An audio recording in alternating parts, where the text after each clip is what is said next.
এখন যদি বিএনপি কিছু মনে করেন না, যদি একটা একটা ধাওয়া দেয়, অনেকের কিন্তু অস্তিত্ব থাকবে না। হ্যাঁ, আপা যে বলেন বিএনপি যদি ধাওয়া দেয় তাহলে অনেকের অস্তিত্ব থাকবে না, আমি আমি আমি বলতে চাই এই ধাওয়াটা যদি গত 15 বছর দিত তাহলে এই 1400 মানুষকে প্রাণ দিতে হতো না, এতগুলো মানুষকে অন্ধ আর পঙ্গু হতে হতো না। এই যে একটা মনোভাব যে ধাওয়া দিলে আর কেউ অস্তিত্ব থাকবে না বা রাতারাতি সাবালক হয়ে যাওয়া, আমাদের অনেকগুলো নতুন রাজনৈতিক দল হিসেবে আসার পর আমাদের অনেকগুলো চ্যালেঞ্জ আছে।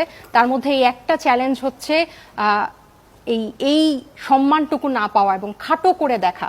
এই গণ অভ্যুত্থান নেতৃত্বদানকারী এতগুলা মানুষ, এতগুলা তরুণ, এতগুলা ছাত্র, এতগুলা ছেলে মেয়ে যে অভূতপূর্ব ইতিহাস বাংলাদেশে ঘটালো, তারা আমার মনে হয় যে যখন সেটা টকশোর মঞ্চ হোক আর যেখানেই হোক, এই সম্মানের যে আমাদেরকে যে একটা নেগলেক্ট করা এবং আমাদের বক্তব্যকে যে ছোট করে খাটো করে দেখার একটা, এটা আমাদের নতুন রাজনৈতিক দলগুলোর অনেকগুলোর মধ্যে এটা অন্যতম একটা চ্যালেঞ্জ আমরা খুব ফেস করছি।